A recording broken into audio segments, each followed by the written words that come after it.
할렐루야. 네, 충성교회 주일 아침 예배 나오신 여러분 모두를 주님의 이름으로 환영합니다.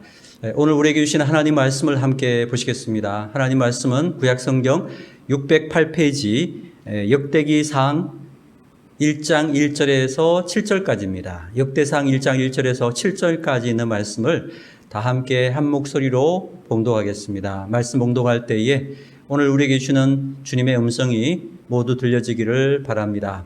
함께 봉독하겠습니다. 아담, 셋, 에노스, 게난, 마할랄렐, 야렛, 에녹, 무드셀라, 라멕, 노아, 셈, 함과 야벳은 조상들이라. 야벳의 자손은 고멜과 마곡과 마대와 야완과 두발과 메섹과 디라스요. 고멜의 자손은 아스그나스와 디밧과 도갈마요. 야완의 자손은 엘리사와 다시스와 기팀과 도다님이더라. 아멘. 말씀 나누기 전에 함께 기도드리겠습니다.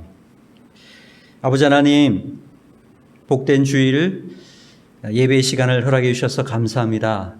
코로나19 중에도 저희 모두를 건강하게 지켜주시고 또 하나님을 향한 믿음의 마음이 흔들리지 않도록 인도해 주시고 오늘도 이렇게 예배의 자리로 저희가 찾게 하시고 예배함으로 주님의 얼굴을 구할 수 있게 인도하심을 감사합니다. 살아계신 주님께서 저희가 드리는 예배를 기쁘게 흠량하여 주시고 예배하는 모든 심령들의 심령의 제단 위에 성령으로 기름 부으시고 충만케 해 주시기를 원합니다. 진리의 말씀을 함께 나눌 때에 그 말씀을 잘 이해하게 하시고 깨닫게 하시고 그 깨달은 말씀이 우리의 삶의 능력이 되고 인격의 재료가 될 수 있도록 역사해 주시옵소서. 부족한 종은 십자가 뒤에 감추시고 오직 진리의 말씀만을 담대하게 전할 수 있게 인도하여 주옵소서. 예수 그리스도 이름으로 간절히 기도합니다. 아멘. 할렐루야. 할렐루야. 네, 우리 복된 주일 아침에 예배하는 모든 중성교회의 믿음의 지체들, 하늘 지체들 같이 축복하고 환영합니다. 예배 가운데 주님께서 지혜와 계시의 영을 주셔서 하나님을 더욱 알게 하시고 또 마음의 눈을 밝혀주셔서 주님의 뜻을 잘 깨달아 알게 되시기를 주님의 이름으로 축원합니다. 우리 함께 예배하는 귀한 가족들 서로 축복하며 인사하면 좋겠습니다. 당신은 소중한 하나님의 자녀입니다. 한번 축복하며 인사하시겠습니다. 당신은 소중한 하나님의 자녀입니다. 저는 오늘 본문의 말씀 가지고 역대상 강의 두 번째 시간으로 역사를 살펴보면 크신 하나님을 만나게 된다. 역사를 살펴보면 크신 하나님을 만나게 된다라는 제목으로 하나님 말씀 증거하도록 하겠습니다. 우리는 지난 시간에 그 역사를 살펴보는 것의 중요성에 대해서 말씀을 나누었습니다. 구약의 다른 역사서들은요, 당대에 기록된 그러한 역사서들이었죠. 그렇지만 역대기는 당대가 아니라 포로 귀환 후에 에스라에 의해서 기록되었다. 그렇게 추정을 하고 있습니다. 민족 중흥의 역사적 사명을 수행하기 위한 목적으로 이스라엘의 어떤 새로운 건국을 하기 위해서 지나온 시간들을 쭉 되돌려 보았을 때 가장 이상적이고 가장 되돌아가고 싶은 그러한 시대로 다윗과 솔로몬 시대를 알게 되었고 다윗과 솔로몬 시대를 중심으로 새롭게 재구성한 책, 그것이 바로 역대기다. 이렇게 말씀을 드렸습니다. 그래서 우리 개인의 삶에도 우리의 역사를 살펴보는 일은 참 중요한 일이다라는 것입니다. 우리 개인의 삶의 역사 가운데 행하신 그 하나님의 선한 손길을 우리가 잊지 않고 마음에 새기고 살아가는 사람은 굳건한 반석 위에 선 그런 믿음으로 계속해서 성숙해 나갈 것이다 라는 말씀을 우리가 함께 살펴보았습니다. 자, 오늘은 이제 본문으로 들어가서 본문을 한번 살펴보도록 하겠습니다. 역대상 1장을 보겠습니다. 자, 1장 1절에서 4절까지 우리가 보시면요, 쭉 이제 족보같이 이름이 나열이 되고 있습니다. 간단하게 살펴보도록 하겠습니다. 아담, 여러분 아담 그러면 뭐가 생각납니까? 네, 최초의 사람이죠. 하나님이 지으신 최초의 사람. 그리고 인류의 범죄의 그 죄의 유전을 가져다 준 범죄한 사람, 뭐 이런 걸로 우리가 기억할 수 있죠. 아담이 낳은 아들이 가인과 아벨이었는데 제사를 드리는 일 때문에 가인이 자기 동생 아벨을 죽였습니다. 그 일로 인해서 가인은 최초의 살인자가 되었고요. 그래서 우리가 살인자들을 가리켜서 가인의 후예다, 카인의 후예다 이런 이야기를 하고 있습니다. 셋은 누굽니까? 아담 다음에 나오는 셋은 그 살인자 가인이 죽인 동생이 아벨이죠. 그러니까 아벨 대신에 가인이 죽인 아벨 대신에 하나님이 주신 아들이 셋입니다. 그래서 우리가 셋을 외울 때 셋째로 셋 이렇게 뭐 쉽게 외우면 됩니다. 아담의 아들 중에 세 번째가 셋이거든요. 그렇지만 원래 이름의 뜻은 대신 주셨다 이런 뜻이 있습니다. 대신 주셨다. 이 맏아들 가인은 그 성경 역사의 족보에서 사라졌습니다. 원래 가인이 있어야 될 자리에 셋이 들어가게 된 거죠.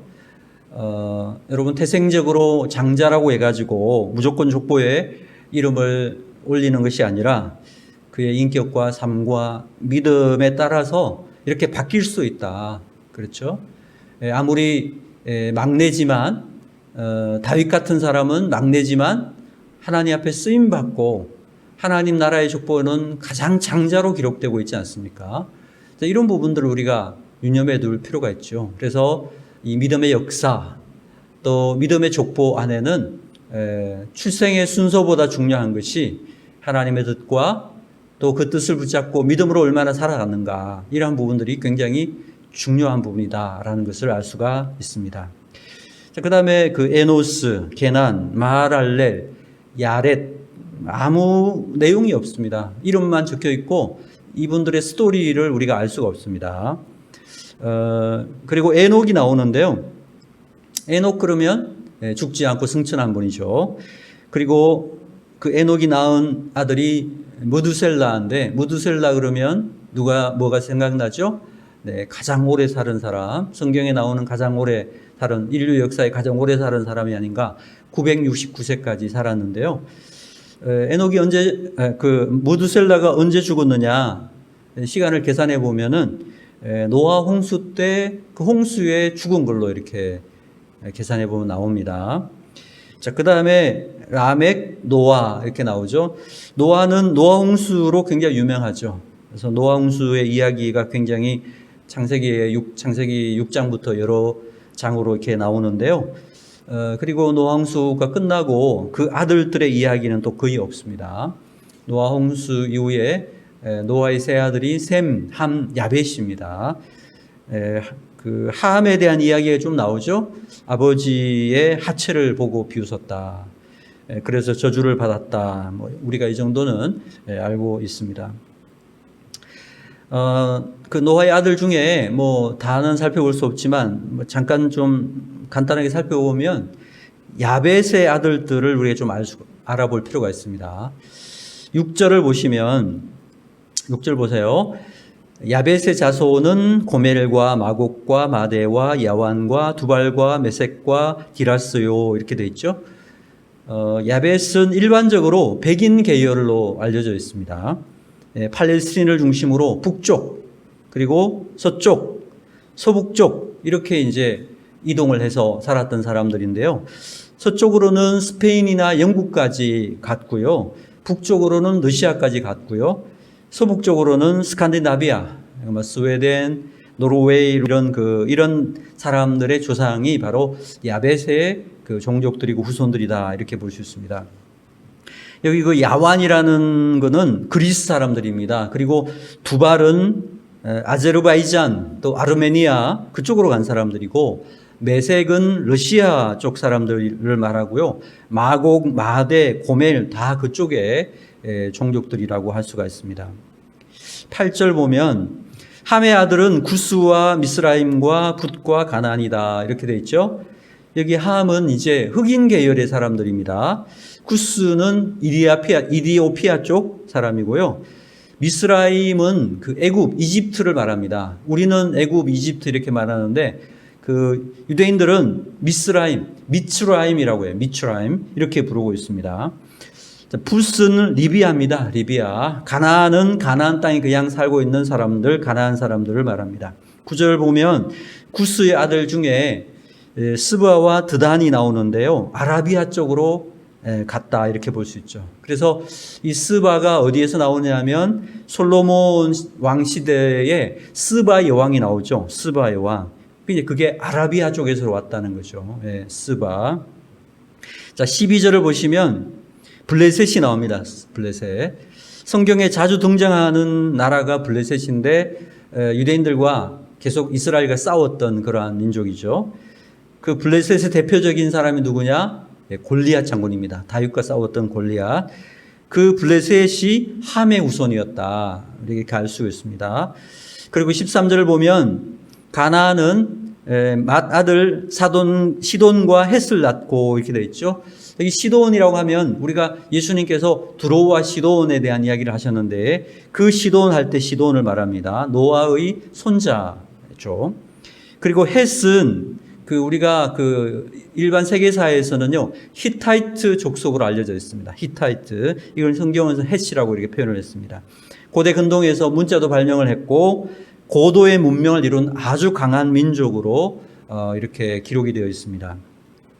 자, 13절부터는 유대 민족이 출애굽을 해가지고 이제 가나안 땅을 차지하게 되죠. 가나안 땅을 차지하고 땅을 분배를 받는 그런 과정에 이렇게 보면 가나안의 원주민으로 살던 그 종족들의 이름이 쭉 나오는데 7종족이 나와요. 가나안 7족속이라고 우리가 이름을 붙이는데요. 그래서 헷 족속, 아모리 족속, 여부스 족속, 브리스 족속, 기르가스 족속, 히위 족속, 가나안 족속 이렇게 7족속이 이미 살고 있었던 그 땅을 히브리인들이 그 길을 차지하게 되죠. 하나님께서 그들을 차지하고 진멸하고 차지하라 그렇게 말씀하셨는데요. 여기 여부스 족속은 이스라엘 백성들이 그 땅을 차지하고도 이 여부스를 점령을 못했어요. 그래서 이 여부스 족속은 예루살렘을 차지하고 있었는데요. 다윗 시대까지 쫓아내지 못했어요. 근데 이제 다윗 왕이 여부스 성을 점령을 했죠. 점령하고 그 성 이름을 여부스 성에서 예루살렘 성이라고 다윗성 혹은 시온성 이렇게 부르는데 같은 이름입니다. 이렇게 이름을 바꾸었어요. 그때 비로소 점령한 것이 여부스 족속이다. 이렇게 볼 수 있습니다. 아모리 족속은요, 아무리 쫓아내도 도망가지 안 가는 그런 족속이다 해서 아모리 족속. 외우기 쉽게 제가 말씀드린 겁니다. 그렇죠. 이름을 그렇게 우리가 외우면 됩니다. 아주 그냥 아모리, 아무리 쫓아내도 애를 썼는데 도망가지 않았다. 결국 모세와 여호수아 때 이 아모리 족속은 점령을 했죠. 점령했습니다. 17절부터는 장자 셈에 대한 노아의 장자 셈에 대한 족보를 기록하고 있습니다. 셈의 자손은 엘람과 아수르와 아르박삭과 룻과 아람과 우스와 훌과 게델과 메색이라. 여기 엘람은 지금의 이란을 말합니다. 아수르는 아시리아. 혹시 들어봤나요? 수도가 니느웨 성이었죠. 나중에 이 아수르에 의해서 북왕국 이스라엘이 점령을 당했고 멸망되었죠. 그리고 수도였던 사마리아에 있던 사람들을 다 끌고 가고 거기에 이제 혼혈 정책을 폈던 그런 나라가 바로 아수르라는 나라였죠. 아주 잔인한 민족으로 알려져 있습니다. 그리고 아르박삿은 앞으로 우리가 주로 다루게 될 아브라함의 조상입니다. 룻은 루디아라는 곳인데요. 터키 서쪽에 가면 사데라는 나라가 있습니다. 사데.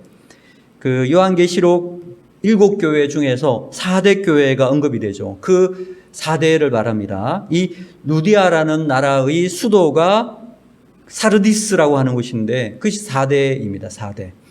여기는 금이 많이 나는 곳으로 알려졌어요. 굉장히 부유하게 살았다고 합니다. 자, 아람은 어떤 나라입니까? 현재는 시리아라는 나라입니다. 이 아람 나라의 대표적인 사람이 누구죠? 바로 요단강에서 7번 목욕하고 문둥병이 나았던 나만 장군이 바로 이 아람 시리아 출신이었다. 우스, 훌, 게델, 메색 기록이 없기 때문에 이름만 있습니다. 자, 18절 보세요. 아르박삿은 셀라를 낳고 셀라는 에벨을 낳고 에벨은 두 아들을 낳아 하나 이름을 벨렉이라 하였으니 이는 그때의 땅이 나누었으며 그의 아우의 이름은 욕단이며 이렇게 했는데요. 여기 욕단에 대해서는 참 말이 많습니다. 여러분 자료를 찾아보더라도 이 욕단을 가리켜서 일부 어떤 분들이 이 욕단이 바로 우리 단군의 조상 중에 한 사람이다 이렇게 이야기를 하는 분들이 있어요. 뭐 욕단 단이 나오니까 뭐 그렇게 생각하는 건 자유인데 과학적인 증거는 없다 저는 이렇게 생각합니다. 이것을 연구하기 위해서 뭐 400억 넘는 연구비를 사용했다 그런 뭐 이야기를 하고 있는데 사실 그렇게 안다고 하더라도 달라질 건 아무것도 없어요. 여러분 우리나라 지금의 땅을 이렇게 차지하고 여기 살게 된 이 한민족이라고 하는 것도 무슨 뭐 하늘에서 떨어졌거나 땅에 솟아난 민족은 아니죠. 아담의 혈통에 의해서 이렇게 해서 어떤 종족이 여기까지 왔겠죠. 와서 여기에 틀을 잡고 살게 된 것일 것이고 그러니까 뭐 그것이 중요한 건 아니죠. 그렇죠. 그것이 뭐 어디다 뭐 이렇게 성경적 의미를 부여하려고 하는 노력은 가상하나 그것이 중요한 의미는 아니다 이렇게 생각을 합니다. 우리가 정말 중요한 것은 돈 400억을 들여서 우리가 해야 될 일이 뭐냐.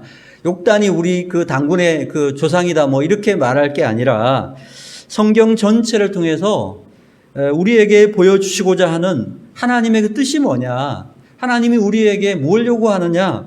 이것을 보는데 돈을 써야 된다라는 거죠. 그렇죠? 그런 어떤 지엽적인 문제에 갇혀 있는 것은 어리석은 일이다 이런 생각을 합니다. 뭐 그래서 어쩌라고 이렇게 대답하면 대답할 말이 없는 거잖아요. 그렇지 않습니까? 자, 이렇게 쭉 이야기를 하다가 27절에 가보면 이제 처음으로 아브라함의 이름이 나옵니다. 그리고 32절에 보면 아브라함의 후처 그드로아가 낳은 아들 중에서 미디안이 나옵니다. 미디안. 미디안은 어디에서 나옵니까? 미디안 보면 그 출애굽기에 나오죠. 출애굽기에 모세가 애굽 사람을 때려 죽이고 도망을 간 곳이 어디다? 미디안 광야로 도망을 갔다. 거기에서 시푸라라는 아내를 만났는데 이 시푸라가 미디안의 제사장 이드로라고 하는 제사장의 딸이었죠. 그래서 모세의 장인이 되는 것입니다. 유대인들 입장에서 보면 이 아브라함의 후처를 통해서 나온 족속들이니까 뭐 완전히 이 그 미디안 족속은 유대인들과 뭐 남이다 이렇게 보기는 어렵죠. 같은 그 아브라함에게서 나온 족속들이니까요.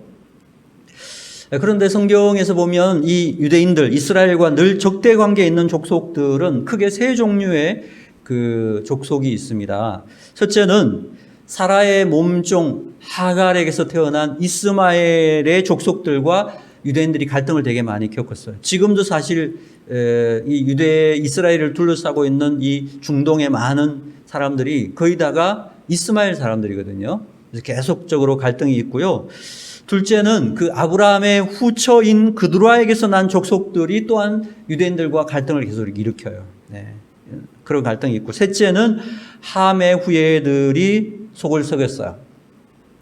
이 세 족속들이 그 약속을 따라 태어난 자손이 이삭인데 이삭을 미워하고 질투하고 대립해가지고 끊임없이 속을 썩이는 그런 것이 역사에 이 기록이 되어 있습니다. 자, 이런 것들을 우리가 역대기를 읽어보지 않으면 알아볼 수 없는 것들이다. 서로 연결되어 있고 어떤 관계 속에 어떤 혈연적인 관계가 있는지 이런 것들을 우리가 역대기를 통해서 볼 수 있는 거죠. 그래서 여러분 역사를 공부하려고 한다면 또 세계사를 공부하려면 반드시 역대기를 공부해야 됩니다. 이런 어떤 연결고리를 알 수 있는 유일한 문서예요. 신약 성경 누가복음을 기록한 누가도 이 역대기에 대해서 굉장히 그 깊은 연구를 했던 것 같아요. 그래서 누가복음 3장에 보면 예수님의 족보를 이야기할 때에 아주 독특하게 마태복음에서는 아브라함과 다윗의 자손 이렇게 아브라함부터 시작을 하는데 누가는 좀 더 올라가죠. 그래서 누가복음 3장에 나오는 예수님의 족보를 보면 아담부터 시작해요. 그 아담으로 시작하는 족보가 역대기 상에 나오는 이 역대기인 겁니다. 그래서 누가는 상당히 역사에 좀 조예가 있지 않았는가 이런 생각을 할 수 있습니다. 여러분, 역대기 상하가 재미는 없습니다. 그렇지만 성경 공부를 하는 사람들에게는, 그 역사에 대한 이해가 있는 사람들에게는 상당한 가치가 있는 책이다, 이렇게 우리가 좀 살펴볼 수 있습니다. 34절을 보세요. 에서와 야곱이더라 이렇게 하지 않고 거기 보면 에서와 이스라엘이더라 이렇게 했죠. 이름을 이스라엘로 바뀌어진 이름이죠. 이름을 바꾸어서 사용하고 있습니다. 야곱이란 이름의 뜻이 교활한 자, 이런 별로 좋지 않은 뜻이죠. 그러니까 자기 조상들의 이름을 야곱이 아니라 약속의 이름 이스라엘로 바꿔 부르고 있습니다. 그래서 이후에는 야곱이라는 이름보다는 이스라엘이라는 이름으로 부르고 있다, 알 수가 있습니다. 36절을 보시면 아말렉이라는 이름이 나옵니다. 아말렉도 굉장히 속 썩이는 사람들이었죠. 근데 누구냐면 에서의 손자 중에 아말렉이 나옵니다. 이 하나님께서 아말렉을 진멸하라고 말씀하셨습니다. 어디에 나옵니까? 네, 사울 왕에게 사무엘을 통해서 하나님께서 말씀하셨죠. 아말렉을 다 진멸하라. 그랬는데 사울 왕이 어떻게 했어요? 전쟁에서 이기고 아각 왕도 사로잡아오고 모든 좋은 것 가져왔죠. 그래서 불순종하게 됩니다. 그래서 이 일로 인해서 하나님께서 사울 왕위를 다윗에게로 승계하게 되었다라는 성경의 기록을 볼 수가 있습니다. 이후에 여러 사람들의 이름이 나오는데요. 우리가 이름을 읽을 수는 있지만 이분들에 대한 어떤 이야기, 역사에 대한 기록은 전혀 없어요. 그러니까 알 수가 없습니다. 그래서 그냥 한번 여러분들께서 읽어보시는 걸로 이렇게 하시면 좋을 것 같습니다. 자, 이제 좀 적용적인 관점에서 한번 살펴보도록 하겠습니다. 역대상 1장에는 여러 사람들의 이야기, 이름이 등장하고 있는데 여러분들께서 예민한 분들은 아셨겠는데 이 이름이 나오는 순서가 굉장히 독특하다라는 것입니다. 일반적으로 중요한 것이 먼저 나오고 덜 중요한 것이 뒤에 나오는 그런 배열이 좀 더 보편적이고 일반적인 배열이다라는 생각을 합니다. 무괄식, 미괄식에 따라서 좀 다를 수는 있으나 일반적으로 앞에가 중요하고 뒤에가 좀 덜 중요한 이런 배열을 하는 것인데요. 그런데 우리가 살펴보면 알 수 있지만 역대기 본문에서는 중심이 되는 사람들, 중요한 사람들의 이름들을 다 뒤로 놓고요. 덜 중요한 사람들의 이름을 먼저 기록해주고 있다라는 이런 독특성을 가지고 있다라는 것입니다. 그래서 4절을 보시면 노아, 셈, 함과 야벳은 수상들이라. 노아의 아들들의 이름이 순서로 기록되어 있어요. 셈, 함, 야벳. 그런데 그 구체적인 족보로 넘어가게 되면 5절을 보시면 누가 제일 먼저 나옵니까? 야벳이 나오죠. 막내인 야벳에 대한 기록을 제일 먼저 해주고 있다. 그리고 8절 보시면 함의 자손은 둘째에 대한 이야기를 쓰고 있어요. 그리고 17절에 보니까 첫째 장자인 셈의 자손에 대한 이야기를 기록하고 있죠. 가장 중요한, 어떻게 보면 이 장자 셈의 족보를 제일 뒤에 적고 있다. 이런 어떤 독특성을 우리가 볼 수가 있습니다. 또 여러분, 아브라함의 아들이 누구죠? 이삭과 이스마엘. 그리고 그 본처인 사라가 죽은 후에 아브라함이 거두라라는 후처를 다시 얻었죠. 그 후에 거두라를 통해서 6명의 아들을 낳습니다. 그래서 아브라함의 아들을 이삭과 이스마엘로만 아는 사람들이 있는데 사실은 그렇지 않아요. 아브라함은 전체 8명의 아들을 낳았어요. 그래서 이삭과 이스마엘 후에 그두라라는 후처를 얻어서 6명의 아들을 낳게 되는데요. 그 28절 보세요. 아브라함의 자손은 이삭과 이스마엘이라. 그리고 29절을 보세요. 이스마엘의 족보는, 그리고 이스마엘의 족보를 먼저 이야기를 하죠. 그리고 32절을 보세요. 아브라함의 소실 거두라가 낳은 자손은, 이제 거두라를 통해서 6명의 아들을 낳았다고 했죠. 소개한 후에 34절 보세요. 아브라함이 이삭을 낳았으니 제일 마지막에 약속의 아들 이삭에 관한 족보를 기록하고 있다. 굉장히 이제 좀 독특한 구조이죠. 사랑하는 여러분, 왜 이방의 족속들을 먼저 기록하고 가장 중요한 민족, 중심이 되는 민족인 하나님에 대한 신앙을 가지고 있는 유대 민족의 역사를 나중에 기록했을까? 주석가의 어떤 의견들을 제가 찾아보니까 조금씩 다 다르게 해석을 하고 있습니다.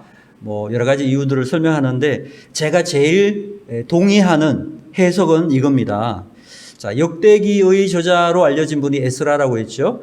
이 에스라가 좀 의미를 주었다는 거죠. 여기에서 어떤 의미를 줬느냐? 하나님은 유대인들만의 하나님이 아니라 모든 민족의 하나님이시다. 이것을 이 순서를 통해서 선포하기를 원했다라는 것입니다. 열방의 하나님, 열국의 하나님, 모든 민족을 주관하시며 온 우주 만물을 통치하시는 그런 하나님이시다. 나라와 민족의 흥망성쇠가 그분에게 달려있다. 그분은 좁은 하나님이 아니라 크신 하나님이시다. 이것을 이야기하고 싶었다라는 거예요. 시편 67편 5절을 보니까 하나님이여 민족들이 주를 찬송하게 하시며 모든 민족으로 주를 찬송하게 하소서. 시편 72편 11절에도 보니까 모든 왕이 그의 앞에 부복하며 모든 민족이 다 그를 섬기리로다. 모든 나라와 모든 족속이 다 주님의 통치 아래에 있다. 이런 시각을 가지고 역사를 봐야 된다. 이런 시각을 가지고 하나님의 백성들이 자기의 삶을 살펴보라. 이것을 우리에게 보여주고 싶었다라는 것입니다. 사랑하는 여러분, 우리가 이 땅을 살아가다 보면 여러 가지 어려움과 문제들을 만나게 될 수 있습니다. 때로는 지치고 때로는 고달플 때가 있다라는 것입니다. 그럴 때 우리가 하나님 아버지, 하나님 하고 부르는데 그 아버지 하나님이 어떤 하나님이시냐는 거예요. 그분은 좁은 하나님이 아니라는 거예요. 우주를 창조하셨고 역사를 주관하시는 분이시다. 나라와 민족을 주관하시고 우리의 직장과 학교와 사업과 우리의 모든 미래도 다 그분의 통치 아래에 있다. 이것을 기억하라라는 거예요. 사랑하는 여러분, 현재 우리가 막닥뜨린 여러 가지 문제들이 있다 하더라도 그 문제가 우리를 침몰시킬 수 없다라는 것입니다. 왜 그렇습니까? 이 모든 것들을 주관하시는 하나님의 손 안에서 하나님의 통치 아래에서 이루어지는 것이기 때문에 그렇다는 것입니다. 그러므로 우리가 어떤 문제를 만날수록 어려움에 부딪힐수록 그 크신 하나님, 역사의 주관자가 되신 그 하나님을 더욱 깊이 신뢰하고 의지해야 된다. 이것을 말씀하고 있다라는 것입니다. 아멘입니까? 그렇습니다. 우리 이 땅 살아가는 동안에 어떤 이해할 수 없는 여러 가지 문제와 어려움이 있다 하더라도 역사의 주관자 되신 하나님, 그 크신 하나님을 온전히 신뢰하면서 담대하게 믿음의 길을 걸어나가는 주님의 신실한 백성들이 되기를 주님의 이름으로 축원합니다. 왜 또 이방인의 역사를 먼저 기록했을까요? 한 가지 의미를 더 소개하자면 땅끝 비전을 보여주기 위한 것이다라는 것입니다. 땅끝 비전. 자, 선택받은 유대민족만 구원받느냐? 아니라는 것입니다. 이방의 다른 민족들에게도 하나님의 구원이, 하나님의 생명이 흘러가야 된다라는 것입니다. 이 일을 감당하기 위해서는 먼저 선택된 하나님의 백성으로서 저들에게 빛을 비추는 통로가 되어야 되고 생명을 흘려보내는 그런 통로 역할을 감당해야 될 사명이 있다. 이것을 또한 보여주고 있다라는 것입니다. 우리 믿음의 지체들 중에는요, 가족이 다 믿음의 가정이라서 가족 구원을 위해서 기도하지 않는 그런 분들도 있겠으나 어떤 분들은 가족들 중에 유일하게 내가 예수 믿는 그러한 분도 있을 것입니다. 어떤 모양으로든지 하나님이 우리를 선택하시고 우리를 부르신 것은 우리를 통해서 하나님의 구원이 흘러가기를 원하시고 우리를 통해서 하나님의 생명이 흘러가기를 원하신다라는 것입니다. 믿습니까? 바로 이런 선교적인 사명, 생명의 통로, 축복의 통로 역할을 늘 생각하면서 마음에 새기고 살아가야 한다라는 것입니다. 우리의 직장생활, 학교생활도 마찬가지라는 것입니다. 나로 인해서 내 직장과 학교가 복을 받고 하나님의 생명이 가득 차고 하나님의 사랑이 가득 차도록 기도하면서 헌신하는 삶을 주님께서 우리에게 요구하고 계시다라는 것입니다. 여러분, 비록 내가 거두지 못한다 하더라도 내가 이렇게 부지런히 뿌려놓고 내가 심어놓으면 언젠가는 누군가를 통해서 하나님께서 거두시지 않겠습니까? 그러니까 우리가 포기하지 말고 듣든지 아니 듣든지 반응을 하든지 반응하지 않든지 우리는 기도하면서 오늘 이 생명의 씨앗을 하나님의 구원의 씨앗을 부지런히 뿌리고 그러한 생명의 물을 흘려보낼 수 있는 그러한 통로가 되어야 된다라는 것입니다. 우리 땅 살아가는 동안에 역사 가운데 일하시는 하나님을 살펴보고 그 역사를 움직이시는 그 크신 하나님, 그 하나님의 손길을 우리가 마음속에 느끼면서 그 하나님의 역사를 성취하는데 바로 하나님께서 우리를 불러서 사용하고 계시다는 이런 확신을 가지고 믿음의 담대한 걸음을 한 걸음 한 걸음 옮겨 놓을 수 있는 우리 모든 신실한 주님 백성들 되기를 주님의 이름으로 축원합니다. 함께 기도드리겠습니다. 하나님 아버지, 전체적인 역사를 살펴볼 때에 세상이 창조될 때부터 지금까지 하나님께서 역사를 다스리시고 통치하시는 크신 하나님이심을 깨닫게 됩니다. 내 안에 작은 시선에 갇히지 말게 하시고 우주를 창조하시고 역사를 움직이시는 하나님께 우리의 시선을 둘 수 있도록 인도하여 주시옵소서. 또한 주님께서 우리를 통해서 그 역사의 한순간을 채우고 성취하기를 원하신다라는 사실을 깨닫고 생명의 통로, 복의 통로, 구원의 통로로 우리 모두가 쓰임받을 수 있도록 은혜 베풀어 주시옵소서. 예수 그리스도 이름으로 간절히 기도드리옵나이다. 아멘.